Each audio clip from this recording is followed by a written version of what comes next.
Yo yo yo! Salut les turfeuses, salut les turfeurs, bienvenue pour un nouveau pronostic de Benoît Requin. Ok, place au pronostic du quintet du mercredi 13 décembre, direction Paris-Vincennes pour le prix de Blanquefort. Trop attelé, 2100 mètres, départ autostart, 16 partants, réunion 1, course 1, indice de confiance 2 sur 5.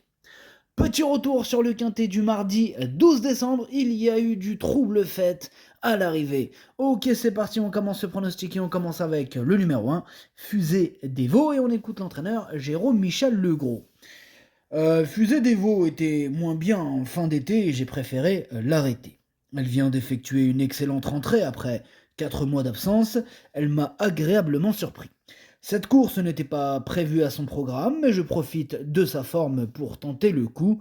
Elle se présente de façon rapprochée, mais si elle a bien récupéré, elle peut accrocher une place. Eh bien, ce numéro 1, c'est lui mon gros regret, et c'est lui mon cheval de complément en cas de non partant. Attention, possible cassage en vue, on commence fort avec ce pronostic. Attention à ce numéro 1. On passe au numéro 2, Grande de Ranchy, on écoute Emmanuel Varin. Grande de Ranchy a conservé un très beau niveau de forme, l'engagement est idéal face au seul jument. Je l'ai prise en main lundi matin, elle était vraiment bien au travail. On a hérité d'un numéro favorable, le 2. Avec la bonne course, je compte sur elle pour un total rachat. Eh bien, ils comptent tous sur leurs chevaux, ouh là là, si ça part comme ça, là, compliqué à déchiffrer. Mais il est compliqué à déchiffrer de toute façon, ce quintet, il est ouvert. Ils sont nombreux à pouvoir espérer se mêler à l'emballage final. Voilà, là, la preuve en est avec cet entraîneur qui nous présente ce numéro 2 que je n'ai pas du tout retenu. Moi, je l'ai écarté, le numéro 2, et lui, carrément, il compte sur lui pour un total rachat. Voilà. Alors on passe au numéro 3, Grande Prêtresse, et on écoute Sébastien Leblond. Grande Prêtresse ne s'élance que derrière l'autostart et j'ai dû attendre quasiment 2 mois pour la présenter au départ de cet engagement idéal. Elle va se présenter au top et n'a plus à faire ses preuves sur ce parcours qu'elle apprécie particulièrement. Elle fait partie des plus riches et des plus rapides. Sauf incident, elle ne devrait pas taper loin. Eh bien, ce numéro 3, c'est tout simplement lui mon préféré, et je l'ai bien sûr installé en tête. On passe au numéro 4, Gourgandine, et on écoute Adrien Guarato. Gourgandine est prête et a fait de l'entretien. Elle affiche souplesse et envie. Elle n'a jamais trop brillé à Vincennes. Bon, ici, l'opportunité est belle, aux premières lignes sur les 2100 mètres. Bon, on a un bon numéro. Avant coup, on serait satisfait d'une 4e ou 5e place. Eh bien, c'est ce que je lui ai attribué dans mon pronostic à ce numéro 4, une 4e place. On passe au numéro 5, Guardia, et on écoute Antoine Marion. Guardia a connu une une microfêlure, ça va pas du tout aujourd'hui, désolé, une microfêlure cet été et a dû observer une période de repos, sans quoi elle ne devrait plus disputer ce type d'épreuve. Elle a bien travaillé, devrait se montrer opérationnelle. Maintenant, rien ne remplace la compétition. Avec des parcours dans les jambes, je serai très confiant. Ici, je serais déçu de ne pas être parmi les 5 premières. Eh bien, ce numéro 5, il me plaît bien, je l'ai gardé, je l'ai mis 5e. On enchaîne avec le numéro 6, Frozen Queen, et on écoute Dominique Loqueneux. Frozen Queen est arrivée à l'écurie juste après la course d'Anguin. Elle s'est reposée et a été un peu retardée. Cette course se présente, je la cours, mais j'ai besoin de voir en compétition. Je n'ai pas pu la tester à l'entraînement comme je l'aurais souhaité. Je vais me faire une idée à l'issue de la course. Pour le moment, j'ai besoin de la juger.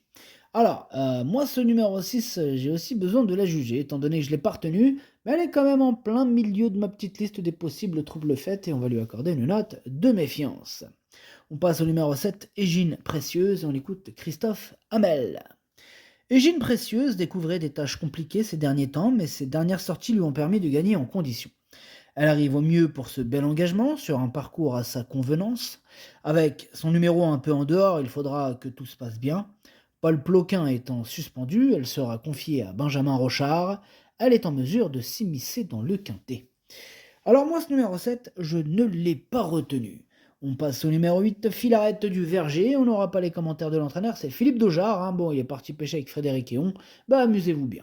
Alors ce numéro 8, lui non plus, je ne l'ai pas retenu. Par contre, à la différence du 7, je préfère du précédent cité, ce numéro 8, il est quand même à l'arrière de ma petite liste des possibles troubles faits. Alors on enchaîne direct avec le numéro 9, Grindelwald, et on écoute Alexandre Abrivard. Grindelwald a fait un petit bout avant de rester là le 13 novembre. Elle est vieillissante. En outre, elle a hérité du numéro 9. Si elle descend de catégorie, elle a quand même peu d'atouts dans son jeu.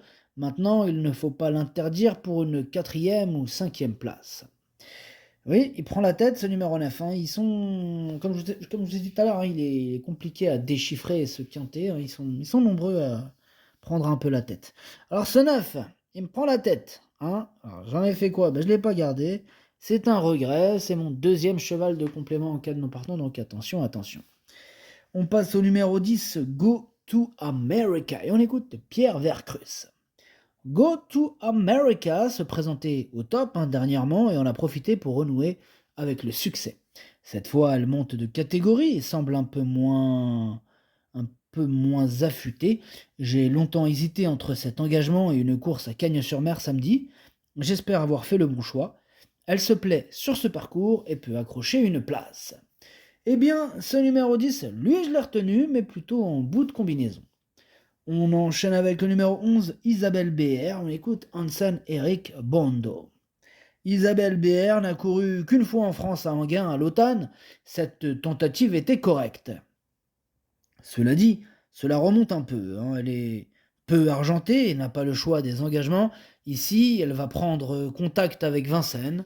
Bon, il est difficile d'avoir un avis tranché, pardon, d'autant qu'elle peut manquer d'un parcours. Ce n'est qu'un outsider.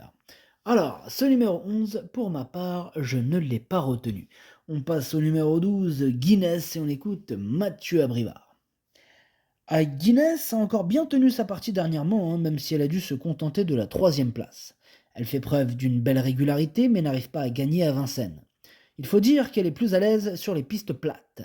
Elle est restée au mieux et l'engagement reste correct, même si elle s'élance en seconde ligne. Avec un bon parcours, elle devrait encore faire l'arrivée. Alors, lui par contre, ce numéro 12, il me plaît bien, il me plaît même beaucoup, hein. Je l'ai mis très haut, je l'ai mis 2e. On passe au numéro 13, France d'Ocagne, et on écoute Anthony Barrier. France d'Ocagne court de première face au mâle dernièrement. Précédemment, elle n'avait pas eu l'ouverture. Cette course arrive un peu vite et j'espère qu'elle a bien récupéré. Si tel est le cas, elle a sa place à l'arrivée, elle fait bien les 2100 mètres et sait sprinter quand elle est cachée. Eh bien, pareil pour ce numéro 13, lui aussi je l'ai retenu, mais un peu plus loin, plutôt en bout de... je l'ai mis exactement, pour être exact, je l'ai mis 6e. On passe au numéro 14, For Loving You, et on écoute Bernard Piton. For Loving You évoluait sur une piste collante pour sa rentrée, ce qui ne lui plaît pas forcément. Alors dès la descente, je n'avais pas d'allant à s'en sulquer. Depuis, elle a bien mangé et a travaillé de bonne manière. Tout se présente bien, elle est en seconde ligne, mais il faut subir. Elle sait aller vite sur un bout, elle n'affronte que les juments et a trotté une 11-1, il faut la reprendre. Eh bien, je l'ai repris, moi, ce numéro 14. Je l'ai même repris très très haut, je l'ai mis 3e. On passe au numéro 15, Galaxy du Home, et on écoute Jean-Marc Guillotte.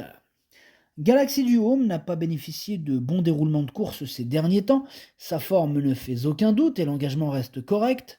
J'étais très confiant pour l'avoir terminé dans les 3 premières avec un bon numéro, mais en s'élançant en dehors, sa tâche se complique très sérieusement et mes espoirs s'envolent.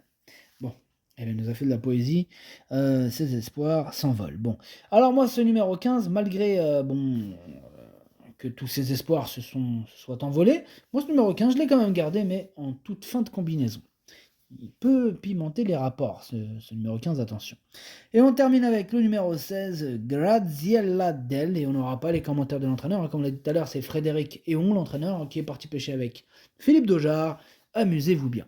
Alors, ce numéro 16, lui, par contre, je ne l'ai pas retenu, mais c'est lui le chef et le capitaine de ma petite liste des possibles casseurs de tickets repérés. Attention. Le pronostic, ça donne 3, 12, 14, 4, 5, 13, 10, 15. Merci d'avoir suivi cette vidéo. N'hésitez pas à mettre un pouce bleu si la vidéo vous a plu. Pour accéder à tous mes tickets pour la course du Quintet, rendez-vous directement en description de la vidéo. À jouer avec modération. Bonne chance. Chopez-le moi. Ciao.